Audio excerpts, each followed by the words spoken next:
ঢাকাই চলচ্চিত্রের মেগাস্টার শাকিব খানকে প্রশংসায় ভাসালেন অভিনেত্রী ফারিন খান। সম্প্রতি এক অনুষ্ঠানে গণমাধ্যমের মুখোমুখি হয়ে শাকিব খান প্রসঙ্গে তিনি বলেন, শাকিব ভাই নিজেই অলওয়েজ রকস্টার। ফারিনের এমন মন্তব্য শাকিব ভক্তদের মধ্যে বেশ সাড়া ফেলেছে।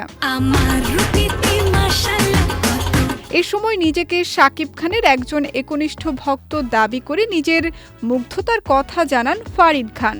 তিনি বলেন, দেশের চলচ্চিত্র অঙ্গনে শাকিব খানের জনপ্রিয়তা ও উপস্থিতি সবসময়ই এক আলাদা মাত্রা তৈরি করে। তার সিনেমার টিজার, ট্রেলার কিংবা পোস্টার যাই আসুক না কেন, তা মুহূর্তেই আলোচনার কেন্দ্রবিন্দুতে পরিণত হয়।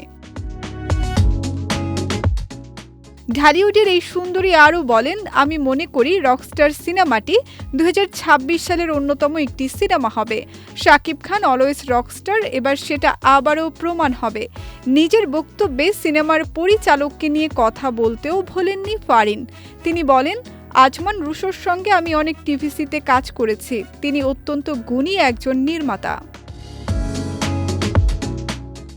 অনুষ্ঠানে উপস্থিত সাংবাদিকদের প্রশ্নের জবাবে ফারিন খান আরও বলেন, শাকিব খানের তারকা খ্যাতি এবং জননন্দিত হওয়ার ক্ষমতা দীর্ঘদিন ধরেই অম্লান।